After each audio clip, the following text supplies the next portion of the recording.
नमस्कार, जय हिंद दोस्तों आज हम देखने वाले हैं बिहार एसएससी सीजीएल 4 के लिए आपका जो प्रीवियस ईयर बुक निकाला गया उसका आज हम पीवाईक्यू देखने वाले हैं। कल मैंने देखिए आपका टेस्ट 1 अपलोड कर दिया था, आज हम टेस्ट 2 देखने वाले हैं। ये किताब देखिए मार्केट में लॉन्च किया गया है। स्नातक एवं इंटर स्तरीय का जितना भी आपका पीटी और मेंस का जो पेपर है पूरा इसमें दिया गया है। ये आपका क्वेश्चन बैंक है और इसमें आप देखेंगे तो 14 प्रैक्टिस सेट दिया गया है। और आज जो हमारा वीडियो होने वाला है सेट नंबर 2 हम देखेंगे। बीएसएससी प्रथम स्नातक स्तरीय मुख्य परीक्षा का पेपर है। ये आपका 2013 में आपका पेपर हुआ था। तो चलिए वीडियो को शुरू करते हैं और इसका जो प्लेलिस्ट है मैं आपको बना दूंगा ताकि आप जितना भी पीवाईक्यू है एक जगह रहेगा, आप जब चाहे तब इसको आराम से रिवीजन के तौर पे देख सकते हैं। तो चलिए वीडियो को आप यहाँ पे देखेंगे तो आपका बीएसएससी प्रथम स्नातक स्तरीय संयुक्त मुख्य परीक्षा का हल प्रश्न पत्र होने वाला है। इसके पहले देखिए मैंने जो है कल एक वीडियो अपलोड किया था, आप उसको नहीं देखें तो एक बार जा करके देख लीजिए। देखिए मेरा उद्देश्य यह है कि आप सबसे पहले प्रीवियस ईयर जितना भी आपका पेपर है आप उसको एक बार अपने एक नज़र से देख लीजिए ताकि आपको एक आंकड़ा मालूम चल पाए कि आपका क्वेश्चन कहाँ से और कितना डीप आपका प्रश्न पूछ रहा है, ताकि आप उसके बेस पे जो है तैयारी अपना शुरू कर दे अच्छे तरीके से। तो आज इसी का हम मेंस का पेपर देखेंगे। कल हमने पीटी का पेपर देखा था और ऐसे ही करके जितना भी आपका 14 प्रैक्टिस सेट आपका प्रीवियस ईयर का है एक एक करके जो है हम इसको समाप्त कर देंगे। तो चलिए वीडियो को शुरू करते हैं। देखिए पहला हमारा प्रश्न है कि नगर कोझिकोड कहलाता था क्या। ये जो आपका नगर कोझिकोड है इसका आंसर देखेंगे तो हो जाएगा कालीकट हो जाएगा दोस्तों। आंसर देखेंगे तो डी सही उत्तर हो जाएगा कालीकट। देखिए कोझिकोड पहले कालीकट के नाम से जाना जाता था और यह केरल राज्य में स्थित एक बंदरगाह शहर है। देखिए पुर्तगाली यात्री वास्को डिगामा ने भारत के समुद्री मार्ग की खोज किया, जबकि कोलंबस ने अमेरिकी तथा कैप्टन कुक ने ऑस्ट्रेलिया की समुद्री मार्ग की खोज किया था। अगला एक राष्ट्रीय गीत इस उपन्यास से लिया गया है। अब देखिए थोड़ा सा ये पॉइंट समझिएगा, जितना भी आपका इजी क्वेश्चन है कोशिश कीजिए कि आपसे क्वेश्चन गलत ना हो। और हार्ड प्रश्न देखिए सबसे गलत होता है, लेकिन इजी क्वेश्चन अगर आप गलत करेंगे तो आप मेरिट से बाहर होंगे। और जो इसका प्लेलिस्ट है मैं आपको प्रॉपर बना कर दे दूंगा ताकि आप जब चाहें तब इसका प्रीवियस ईयर देख करके उसके बेस पे आप तैयारी को शुरू कर सकते हैं। तो इसका उत्तर हो जाएगा आनंद मठ हो जाएगा दोस्तों। ए सही उत्तर होगा आनंद मठ। बंकिम चंद्र चटर्जी के उपन्यास आनंद मठ से भारत का राष्ट्रीय गीत वंदे मातरम जो है लिया गया है। अगला है कि निम्न व्यक्ति के समाधि स्थल को विजय घाट कहते हैं। बताइए किस व्यक्ति के समाधि स्थल को विजय घाट कहते हैं। तो ये हो जाएगा Lal Bahadur Shastri, option number C होगा। महात्मा गांधी की बात करते हैं तो आपका राजघाट होगा। इंदिरा गांधी की बात करते हैं दोस्तों तो आपका शक्ति स्थल होगा। जवाहरलाल नेहरू की बात करते हैं शांति वन। मोरारजी देसाई की बात करते हैं तो अभय घाट। और उसके बाद चौधरी चरण सिंह की बात करते हैं तो किसान घाट। और बी.आर. अम्बेडकर की बात करते हैं तो आपका चैत्य भूमि होगा। राजीव गांधी की बात करते हैं तो आपका वीर भूमि होगा। अगला हमारा कि प्रथम बार जवाहरलाल नेहरू कांग्रेस पार्टी के अध्यक्ष इस वर्ष चुने गए थे। तो कौन से वर्ष में चुने गए थे, तो 1929 में चुने गए थे लाहौर अधिवेशन में। ठीक है, तो याद रखिएगा। देखिए लाहौर अधिवेशन 1929 में हुआ था और इसी अधिवेशन में पूर्ण स्वराज का जो है प्रस्ताव पारित भी किया गया था। अगला कि झांसी की रानी के तौर पर कौन प्रसिद्ध है। सब देखिए इजी क्वेश्चन है, तो अगर आप ये सब क्वेश्चन एग्जाम में गलत करेंगे तो कहीं ना कहीं बहुत दिक्कत ज़्यादा है, क्योंकि देखिए एग्जाम में प्रेशर अलग तरीके से होता है। तो आप ये सब सेट बनाएंगे तभी आपको प्रेशर जो है खत्म होगा। तो लक्ष्मीबाई हो जाएगा आंसर, ऑप्शन नंबर देखेंगे तो डी होगा लक्ष्मीबाई।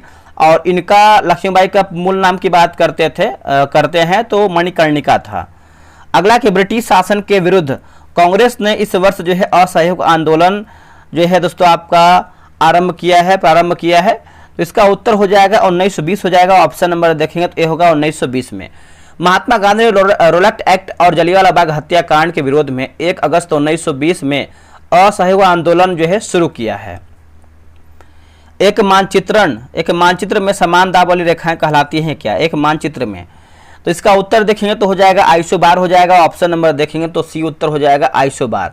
और वही अगर हम आइसो हाइट की बात करते हैं, आइसो हाइट ये आपका समान वर्षा हो जाएगा। ये भी आप अच्छे तरीके से याद रखिएगा, भूलिएगा नहीं। अगला कि मैकमोहन रेखा भारत तथा किस देश के बीच में सीमा रेखा है। तो देखिए इसका आप लोगों ने आंसर कर दिया होगा। मैकमोहन रेखा जो है भारत और चीन के बीच हो जाएगा, आंसर आपका डी होगा। और रेडक्लिफ रेखा की बात करते हैं तो भारत और पाकिस्तान हो जाएगा, भारत और पाकिस्तान। उसके बाद डुरंड रेखा की बात करते हैं तो भारत और माफ कीजिएगा डुरंड रेखा जो है पाकिस्तान और अफगानिस्तान होगा।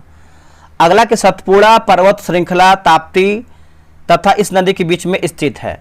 तो राइट आंसर देखेंगे क्वेश्चन नंबर 9 का, तो ऑप्शन नंबर क्या होगा, नर्मदा हो जाएगा। ए आपका जो है सही उत्तर हो जाएगा नर्मदा। देखिए सतपुड़ा की पहाड़ियां मुख्यतः मध्य प्रदेश राज्य में स्थित है और इसकी सबसे ऊंची चोटी की बात करते हैं तो आपका धूपगढ़ी है जो कि 1350 मीटर है, जो महादेव पर्वत पर स्थित है। माउंट एवरेस्ट की ऊंचाई लगभग कितना है? देखिए माउंट एवरेस्ट की ऊंचाई दोस्तों आप देखेंगे तो ये आपका 8850 मीटर हो जाएगा ऑप्शन के अकॉर्डिंग। और अगर आप अभी वर्तमान में माउंट एवरेस्ट की ऊंचाई की बात करते हैं तो 8848 दशमलव में देखेंगे तो आपका 8 दिया गया है मीटर में। और माउंट एवरेस्ट विश्व की सबसे ऊंची पर्वत शिखर है। अगला है कि तलचर कोयले की खाने कहाँ है या फिर यहाँ पर स्थित है तलचर, तो ये आपको उड़ीसा में देखने को मिलता है, ऑप्शन नंबर सी होगा उड़ीसा में। ठीक है, याद रखिएगा। उस ग्रह का लिखा गया है दोस्तों आपका कि उस ग्रह का नाम क्या है जिसके बारे में खोज ने बताया कि वहाँ 2 सूर्योदय होते हैं। तो इसका उत्तर हो जाएगा कैप्लर 16b हो जाएगा। आंसर आप देखेंगे तो डी हो कैप्लर 16b। ठीक है, आप याद रखिएगा, इसको भूलिएगा नहीं। जनजातीय संथाल इस राज्य में नहीं रहता है, तो नहीं रहता दोस्तों किसमें, तो देखिए असम में देखेंगे तो नहीं है, बाकी झारखंड, उड़ीसा, पश्चिम बंगाल में जो है आपको देखने को मिलता है। ठीक है, याद रखिएगा सभी लोग, भूलिएगा नहीं। भारत में विशालतम समुद्र तट यहाँ है, तो विशालतम की बात करते हैं दोस्तों तो आपको कहाँ पर देखने को मिलता है, तमिलनाडु में देखने को मिलता है। ऑप्शन नंबर देखेंगे तो सी होगा तमिलनाडु में। और चेन्नई में मरीना बीच स्थित है, यह भारत का सबसे लंबा समुद्र तट है। चलिए आगे बढ़ते हैं, अगला हमारा प्रश्न है। उससे पहले बता दें कि आपका बिहार एसएससी सीजीएल का देखेंगे तो टारगेट ग्रुप स्टार्ट किया गया, एक बार आपको दिखा दें ताकि आपको क्लियर हो पाए। आप यहाँ पे देख सकते हैं जो आपका टारगेट ग्रुप स्टार्ट किया गया है, डेली बेसिस पे आपका सेट हो रहा है। Bihar SSC CGL 4 batch launch किया गया। इसमें देखिए 3 किताब को टारगेट रखा गया है कि आपका 50 दिन में 50 प्रैक्टिस सेट जो है करवाया जाएगा, वॉल्यूम 1 करके दोस्तों आपका यहाँ पर ये रखा गया है। जो बैच स्टार्ट है आपका 20 अगस्त से आपका शुरू हो गया है। बहुत लोग ज्वाइन होकर अपना टेस्ट जो है टाइम्स बना रहे हैं। जो आपका टेस्ट का टाइमिंग है 9 PM में। जो इसका फी मैंने रखा है 149 रुपये रखा है। आप बोलेंगे सर 149 बहुत अधिक है, लेकिन अगर आप अच्छे से ध्यान से देखेंगे तो एक सेट का प्रॉपर आपसे हम 3 रुपये ही ले रहे हैं, क्योंकि आपको PDF प्रोवाइड करा रहे हैं, बोर्ड का टेस्ट प्रोवाइड करा रहे हैं, तो ये सब में आपका खर्च लगता है। ठीक है, तो टेस्ट जो है दोस्तों आपको जो है क्यूज बोर्ड से होगा। टेस्ट का रैंक लिस्ट आपको दिया जाएगा, साथ में आपको 150 क्वेश्चन का फुल लेंथ टेस्ट हो, इसमें दिया जाएगा PDF के तौर पे। मैथ होगा, रीजनिंग होगा, जीके जीएस होगा, और जो आपका 150 क्वेश्चन का PDF होगा इसका आपको फुल सॉल्यूशन PDF प्रोवाइड किया जाएगा, ताकि अगर आपका कोई क्वेश्चन फंसता है तो आप सॉल्यूशन से भी इसको देख सकते हैं। अब देखिए नीचे दोस्तों आप देखेंगे तो आपका एक पेमेंट नंबर दिया गया है, आप यहाँ पे पेमेंट कर सकते हैं। 70 84 28 04 33 पे पेमेंट करेंगे और जैसे ही आप पेमेंट कर लीजिएगा, जो पेमेंट का स्लिप होता है, जो इसका स्क्रीनशॉट होता है, आपको व्हाट्सएप पे भेजना है। ये रहा व्हाट्सएप नंबर 87 56 54 65 33 है ना। आप इस पर जो है व्हाट्सएप करेंगे और अपना नाम और टेलीग्राम नंबर भेजेंगे, आपको ग्रुप में ऐड किया जाएगा। अब आते हैं हम अपने क्वेश्चन पे। चलिए क्वेश्चन को हम देखते हैं। क्वेश्चन आपका आगे हमारा प्रश्न है कि झारखंड के उत्तर में स्थित राज्य कौन सा है। देखिए झारखंड के उत्तर में देखेंगे तो आपका बिहार हो जाएगा। क्या होगा आंसर, बिहार हो जाएगा। और पूर्व में पश्चिम बंगाल तथा पश्चिम में देखेंगे तो आपका उत्तर प्रदेश हो जाएगा। अगला कि सबसे अंदर भूमि द्वारा घिरा पतन कौन सा है, तो ये आपको हो जाएगा विशाखापट्टनम हो जाएगा। आंसर देखेंगे तो डी सही उत्तर हो जाएगा विशाखापट्टनम। भारत का सबसे गहरा बंदरगाह देखेंगे तो विशाखापट्टनम, जो कि आंध्र प्रदेश में है। दिल्ली से कलकत्ता को जोड़ने वाली राष्ट्रीय मार्ग का क्रमांक कौन सा है, तो राष्ट्रीय मार्ग का क्रमांक आप देखेंगे तो ये आपका 2 हो जाएगा। ऑप्शन नंबर देखेंगे तो बी सही उत्तर हो जाएगा 2। चलिए आगे बढ़ते हैं। केसर का मुख्य उत्पादक राज्य कौन सा है। केसर का मुख्य उत्पादक राज्य की बात करते हैं तो राइट उत्तर हो जाएगा जम्मू एवं कश्मीर हो जाएगा दोस्तों। ऑप्शन नंबर देखेंगे तो सी हो जाएगा जम्मू एवं कश्मीर। पूरे भारत में सिर्फ जम्मू कश्मीर केंद्र शासित प्रदेश में ही उस टाइम के अनुसार आप केंद्र शासित बोल सकते हैं, केंद्र शासित प्रदेश एक तरीके से बोल सकते हैं, केसर का उत्पादन करता है। ठीक है, अगला है कि रबी की फसल की कटाई का मौसम इसमें होता है, तो इसका उत्तर हो जाएगा 19 का मार्च हो जाएगा। ऑप्शन नंबर देखेंगे तो ए सही उत्तर हो जाएगा मार्च। ठीक है, थोड़ा सा खरीफ और रबी के बारे में समझते हैं हम। देखिए खरीफ की बात करते हैं तो यह जून जुलाई में बोया जाता है और अक्टूबर नवंबर में दोस्तों काट लिया जाता है। जैसे आप गन्ना, धान, ज्वार, बाजरा, मक्का, मूंग ये सब देखेंगे तो खरीफ के अंतर्गत आता है। वो अगर हम रबी की बात करते हैं तो अक्टूबर नवंबर में देखेंगे तो आपका ये बोया जाता है, जो कि कुछ महीने जैसे आपका देखेंगे तो सितंबर आने वाला है, अक्टूबर में आपका जो है रबी फसल का बुआई होगा। ठीक है, और मार्च अप्रैल में देखेंगे तो काट लिया जाता है। इसमें देखेंगे तो आपका गेहूं आता है, सरसों आता है, उसके बाद जौ, चना, मटर, आलू। ठीक है, अगला कि बिहार में स्थित इस्पात संयंत्र कौन सा है? बिहार में स्थित इस्पात संयंत्र की बात करते हैं तो आपका एक टिस्को हो जाएगा, ऑप्शन नंबर देखेंगे तो बी होगा टिस्को। और जो इसका स्थापना है 1907 में देखेंगे तो जो है टिस्को का स्थापना किया गया है। अगला कि नरौरा नाभिकीय शक्ति केंद्र यहाँ पर स्थित है, नरौरा। तो दोस्तों ये आपको कहाँ पर देखने को मिलता है बताइए? तो ये आपको देखने को मिलता है उत्तर प्रदेश में, है ना। ऑप्शन नंबर देखेंगे 21 का तो सी उत्तर हो जाएगा, उत्तर प्रदेश में है। चलिए आगे बढ़ते हैं कि किस कोयले में कार्बन की मात्रा जो है अधिकतम होती है? कौन से कोयले में जो कार्बन की मात्रा है ये अधिकतम होती है? तो देखिए आपको देखने को मिलता है एंथ्रासाइट में। आंसर देखेंगे तो डी हो जाएगा एंथ्रासाइट में। और सबसे उत्तम कोटि का जो कोयला होता है वो आपका एंथ्रासाइट होता है। इसमें जो कार्बन की मात्रा होता है 85 से 98% तक होता है। नदियों द्वारा मिट्टी का जमाव कहलाता है क्या? बताइए इसका उत्तर क्या होगा? तो ये आपका लिखा गया है एलुवियल हो जाएगा। क्या होगा? एलुवियल। ऑप्शन नंबर देखेंगे 23 का ए हो जाएगा एलुवियल। चलिए आगे बढ़ते, अगला है कि चीन की संसद कहलाती है क्या? दोस्तों चीन की जो संसद है वो क्या कहलाती है? तो देखिए इसका उत्तर हो जाएगा नेशनल पीपुल्स कांग्रेस हो जाएगा। ऑप्शन नंबर देखेंगे तो ए हो जाएगा। जापान की बात करते हैं तो आपका दोस्तों डाइट हो जाएगा। यूएसए का आपका देखिए कांग्रेस हो जाएगा, याद रखिएगा। और एक आपका प्रश्न पूछता है मजलिस, मजलिस देखेंगे तो आपका मालदीव का है। जवाहरलाल नेहरू इस समय तक प्रधानमंत्री थे, कौन से समय तक प्रधानमंत्री थे? तो 1964 हो जाएगा। ऑप्शन नंबर देखेंगे तो बी होगा 1964। जवाहरलाल नेहरू का जो कार्यकाल है सबसे लंबा कार्यकाल 16 वर्ष 9 महीने का था। अगला है कि भारत में संघ शासित प्रदेश की संख्या है, संघ शासित प्रदेश की संख्या है तो यह आपको हो जाएगा 7 हो जाएगा। ऑप्शन नंबर देखेंगे तो बी सही उत्तर हो जाएगा 7। ठीक है, और वर्तमान में देखेंगे तो आपका 28 राज्य है और आपका 8 करीबन बोल सकते हैं संघ शासित प्रदेश आपका हो जाएगा।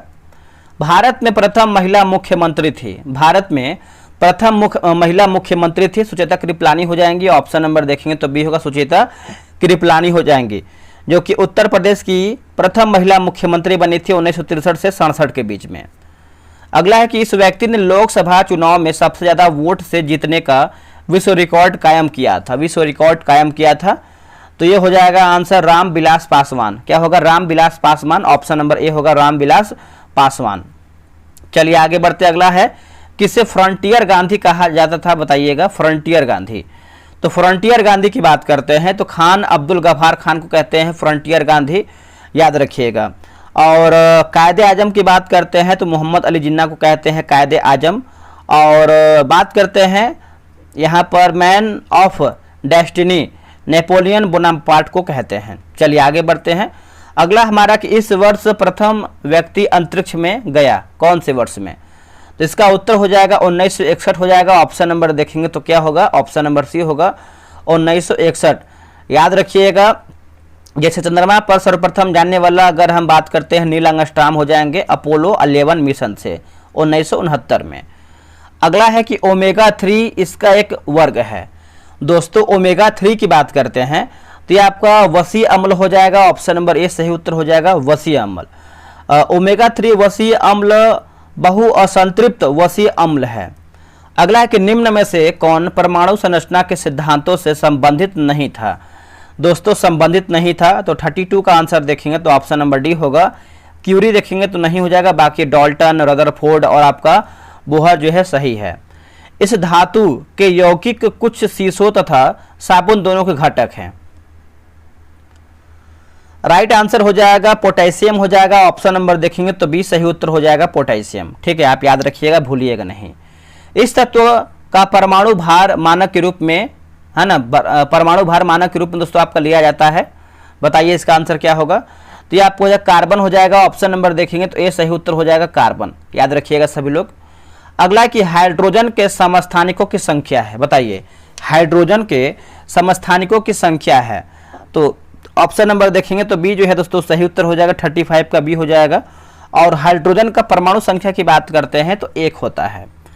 अगला है कि पिच ब्लेंड इसका एक अयस्क है। जो आपका दोस्तों पिच ब्लेंड है किसका एक अयस्क है? तो ये आपका यूरेनियम का है। किसका है दोस्तों? यूरेनियम का हो जाएगा। एल्यूमिनियम की बात करते हैं, एल्यूमिनियम का तो बॉक्साइट क्रायोलाइट हो जाएगा। उसके बाद आयरन यानी लोहा की बात करते हैं तो हेमेटाइट, मैग्नेटाइट, ये सब आपका हो जाएगा। फिर कॉपर की बात करते हैं तो आपका क्यूप्राइट, कॉपर पायराइट, ये सब देखिए आपका कॉपर का हो जाएगा। आगे बढ़ते हैं, मिश्र धातु एल्यूमिनियम ब्रॉन्ज में उच्चतम अनुपात में उपस्थित तत्व कौन सा है? उपस्थित तत्व तो ये आपका तांबा हो जाएगा। ऑप्शन नंबर देखेंगे तो सी उत्तर हो जाएगा तांबा। अकार्बनिक यौगिकों से संश्लेषित प्रथम कार्बनिक यौगिक था कौन सा?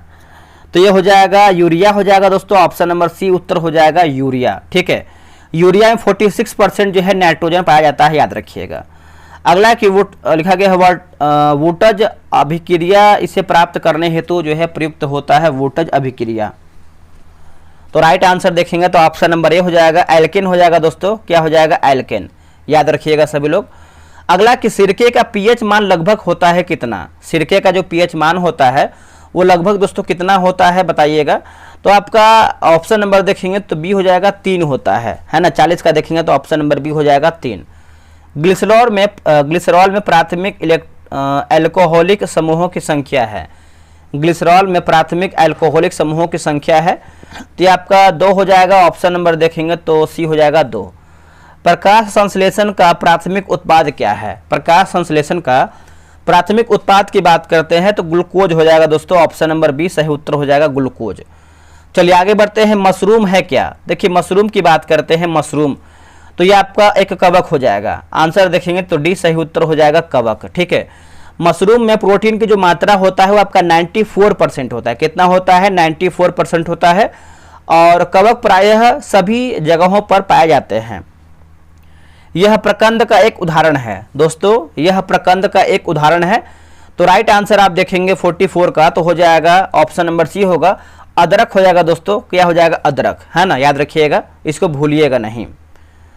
अदरक प्रकंद यानी हो जाएगा प्रकंद का है। आलू की बात करते हैं तो कंद है। और प्याज ये सब देखेंगे तो आपका वल्ब के अंतर्गत आता है। अगला कि सबसे जोर से बोल सकने वाला जंतु कौन सा है? सबसे जोर से बोल सकने वाला जंतु कौन सा है? तो दोस्तों इसका उत्तर हो जाएगा नीली वेल हो जाएगा। ऑप्शन नंबर देखेंगे तो बी होगा नीली वेल, ऑप्शन के अकॉर्डिंग। ठीक है, और ये जो आपका नीली वेल है करीबन 188 डेसिबल तक ये इसका आवाज होता है, शोर बोल सकते हैं, डेसिबल 188।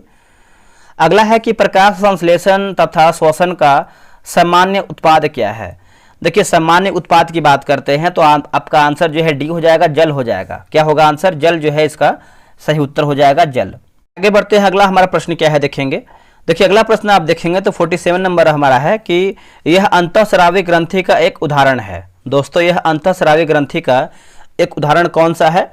तो देखिए इसका उत्तर हो जाएगा, ऑप्शन नंबर देखेंगे तो सी हो जाएगा, थायराइड हो जाएगा दोस्तों। क्या होगा? थायराइड, है ना, याद रखिएगा, ऑप्शन नंबर सी होगा थायराइड। अगला है कौन सा अंग पित्त का स्रावण करता है? इनमें से हमारा कौन सा अंग है जो पित्त का स्रावण करता है?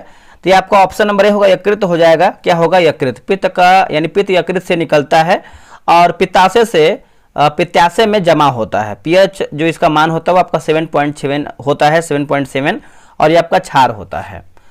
अगला हमारा है कि लिखा गया है रिकॉम्बिनेंट डीएनए टेक्नोलॉजी के विकास के पश्चात ही यह तकनीक संभव हुआ है।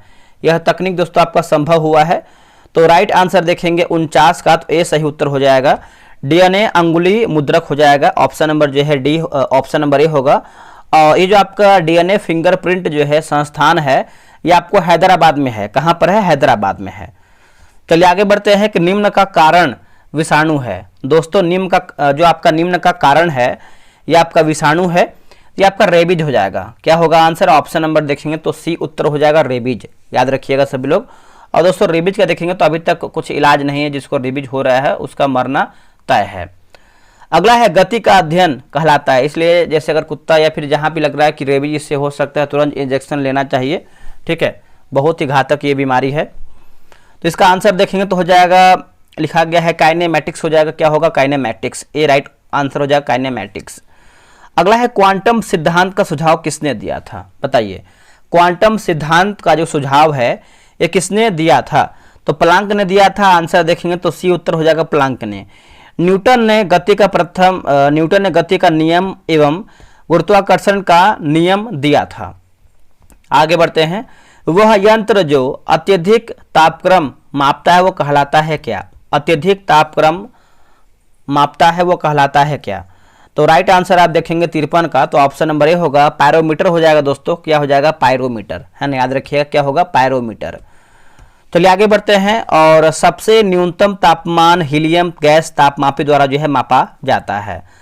अगला है, लक्ष्य किसकी इकाई है? दोस्तों ये आपका जो लक्ष्य है वो किसकी एक इकाई है? तो इसका उत्तर हो जाएगा 54 का देखेंगे तो आपका प्रदीप्त का हो जाएगा। क्या होगा आंसर? प्रदीप्त का जो है सही उत्तर होगा प्रदीप्त। यह एक अश्वशक्ति का समतुल्य है, यह एक अश्वशक्ति का समतुल्य है। तो राइट आंसर देखेंगे तो आपका 746 वाट हो जाएगा। ऑप्शन नंबर देखेंगे तो 55 का ये सही होगा, 746 वाट से सही उत्तर होगा। यदि एक अवतल दर्पण में वस्तु एवं प्रतिबिंब दोनों वक्रता केंद्र पर हैं तो प्रतिबिंब है, तो प्रतिबिंब है। तो इसका उत्तर हो जाएगा वस्तु के समान आकार का होगा। क्या होगा? वस्तु के समान आकार का होगा। अगला है कि उष्मागति का कौन सा नियम कहलाता है कि बिना किसी बाह्य कारक की सहायता से किसी कम ताप वाली वस्तु से किसी उच्च ताप वाली वस्तु को ऊष्मा स्थानांतरित नहीं की जा सकती है?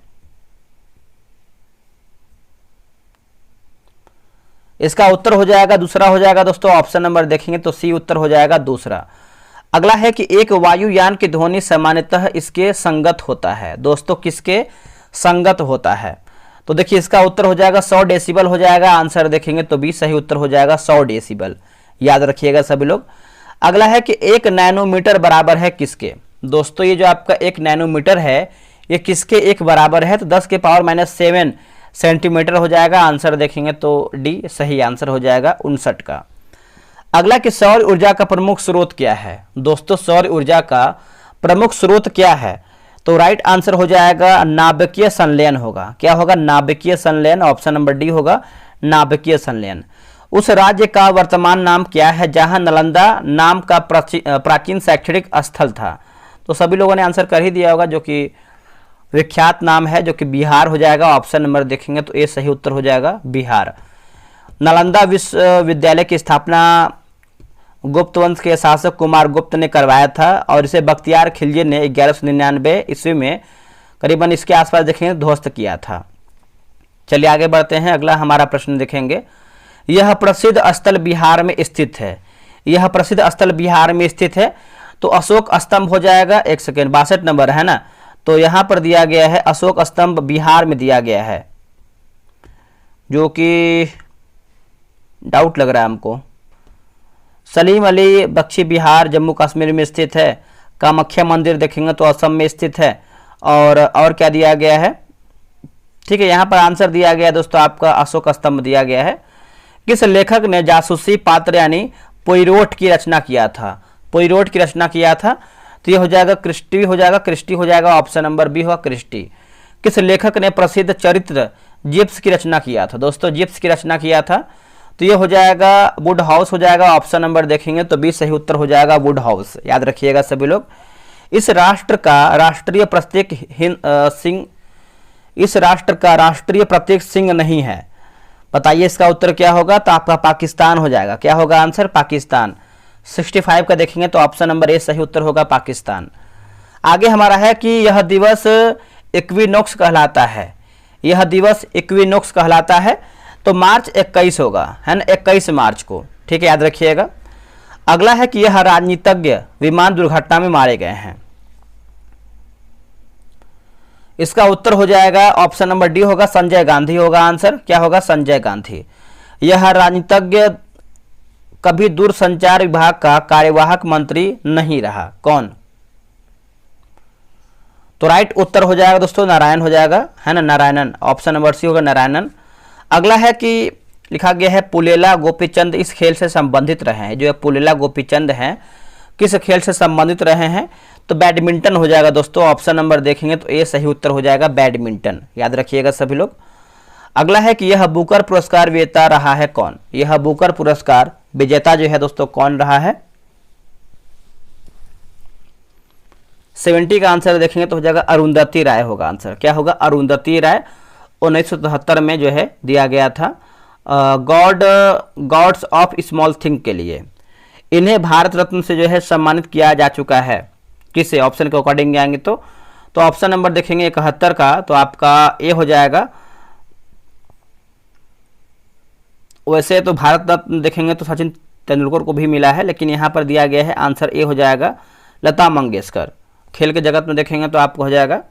भारत का राष्ट्रीय पुष्प कौन सा है? देखिए, भारत का राष्ट्रीय पुष्प की बात करते हैं तो आपका एक कमल हो जाएगा। क्या होगा आंसर? ऑप्शन नंबर सी होगा कमल। अगला कि भारत के राष्ट्रीय कैलेंडर का यह पहला मास कौन सा है? तो पहला मास की बात करते हैं दोस्तों, तो ऑप्शन नंबर डी हो जाएगा चैत्र हो जाएगा। क्या होगा? चैत्र हो जाएगा।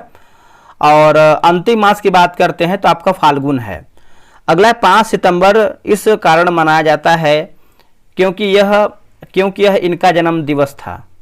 5 सितंबर, तो आप सभी लोगों ने आंसर कर ही दिया होगा। ऑप्शन नंबर देखेंगे तो आपको दोस्तों क्या हो जाएगा? राधा कृष्णन हो जाएंगे, है ना। ऑप्शन नंबर ये हो जाएगा। राधा कृष्णन शिक्षक दिवस के रूप में मनाते हैं 5 सितंबर को। इस पुस्तक पर आधारित यूट्यूब वीडियो बहुत लोकप्रिय था। तो ये हो जाएगा द लास्ट लेक्चर होगा। The last lecture option number D. यह राज्य नमक का उत्पादक नहीं है। यह राज्य नमक का दोस्तों उत्पादक नहीं है। तो ऑप्शन नंबर देखेंगे 76 का, तो ऑप्शन नंबर बी होगा बिहार दोस्तों हो जाएगा बिहार। भारत में पहली बोलती फिल्म थी। भारत में पहली बोलती फिल्म की बात करते हैं तो ये आपका आलम आरा है दोस्तों। ऑप्शन नंबर देखेंगे तो सी उत्तर हो जाएगा आलम आरा। ठीक है, याद रखिएगा सभी लोग। सर्वश्रेष्ठ फीचर फिल्म की राष्ट्रीय पुरस्कार प्राप्त करने वाली पहली फिल्म थी दोस्तों, पहली फिल्म थी। तो 78 का आंसर आप देखेंगे तो राइट उत्तर हो जाएगा श्यामजी आई होगा। श्यामची आई लिखा गया है। आंसर आपका बी होगा श्यामची आई। चलिए आगे बढ़ते हैं। अगला हमारा प्रश्न है कि वाक्यांश जस्ट डू इट किस कंपनी से संबंधित है? दोस्तों ये आपको हो जाएगा नाइक हो जाएगा। आंसर आपका डी हो जाएगा नाइक। अगला कि नैसेड दर्द निवारकों की एक श्रृंखला में आई किसके लिए आता है? ये दोस्तों आपका जो आई है ये किसके लिए आता है? तो आपका इन्फ्लेमेटरी हो जाएगा। क्या होगा? इन्फ्लेमेटरी। 2011 में किस नेता ने अनशन किया तथा इसे जो है सद्भावना मिशन कहा था? सद्भावना मिशन कहा था तो नरेंद्र मोदी। 81 का देखेंगे तो आपका यहाँ पर दोस्तों दिया गया है बी हो जाएगा नरेंद्र मोदी, याद रखिएगा। अगला है कि नालंदा अंतर्राष्ट्रीय विश्वविद्यालय का पहला कुलपति जो है किससे नियुक्त किया गया था? किससे नियुक्त किया गया था? तो एपीजे अब्दुल कलाम को। क्या होगा आंसर? एपीजे अब्दुल कलाम को नियुक्त किया गया था पहला कुलपति। चलिए आगे बढ़ते हैं। अगला हमारा 2011 कि किस भारतीय क्रिकेट के खिलाड़ी ने खेल के एक दिवसीय प्रारूप से जो है संन्यास लिया है? चलिए बताइए इसका आंसर क्या होगा। देखिए इसका आंसर आप दोस्तों देखेंगे तो राइट आंसर जो है 83 का राहुल द्रविड़ हो जाएंगे। आंसर आपका सी होगा राहुल द्रविड़। यूएसए में 2011 में किस अंतर्राष्ट्रीय संस्था के भूतपूर्व प्रमुख को बंदी बनाया गया था? तो इसका उत्तर हो जाएगा आईएमएफ हो जाएगा। ऑप्शन नंबर सी होगा आईएमएफ। इसमें देखिए 75 से क्वेश्चन प्लस दिया गया है। किस यूरोपीय देश ने 2011 में अपनी प्रथम पहली महिला चुनी है?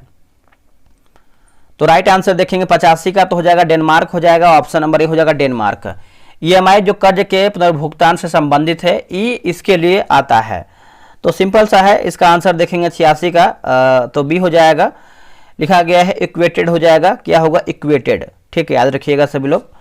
भारत की श्वेत क्रांति के पिता कौन कहे जाते हैं? श्वेत क्रांति के पिता तो डॉक्टर वर्गीज कुरियन हो जाएंगे। आंसर आप देखेंगे तो सी उत्तर हो जाएगा डॉक्टर वर्गीज कुरियन। अगला है कि अमेरिकी विशेष सेना जिसने ओसामा बिन लादेन को मारा या फिर मारा कहलाती है? तो इसका आंसर देखेंगे तो हो जाएगा आपका सील हो जाएगा। किसने लास्ट सफर को चित्रित किया है? लास्ट सफर को। तो इसका उत्तर हो जाएगा दोस्तों 89 का ए हो जाएगा लियोनार्डो द विंची होगा। Leonardo da Vinci. पृथक पंचायती राज मंत्रालय का गठन जो है दोस्तों कब हुआ है? तो 90 का आंसर देखेंगे तो हो जाएगा आपका 2004 हो जाएगा। ऑप्शन नंबर डी को 2004। निम्न में से कौन अन्य तीनों को समाहित करता है? कौन अन्य तीनों को समाहित करता है? तो हो जाएगा परितंत्र हो जाएगा। Option number A. अब इसके बाद देखिए आपका मैथ का क्वेश्चन दिया गया है। ठीक है, तो आप इसको आराम से ग्रुप ज्वाइन करके बना सकते हैं। और क्वेश्चन का लेवल देखिए बहुत ही बेहतरीन है, उसके बाद आंसर की है, डिस्कशन प्रोवाइड कराया गया है, तो आपको अच्छा खासा जो है बेनिफिट मिल सकता है। तो आज ही जाइए, ग्रुप को ज्वाइन कीजिए, अपना डेली टेस्ट बनाइए 9 PM में। चलिए आज के लिए इतना ही। जय हिंद।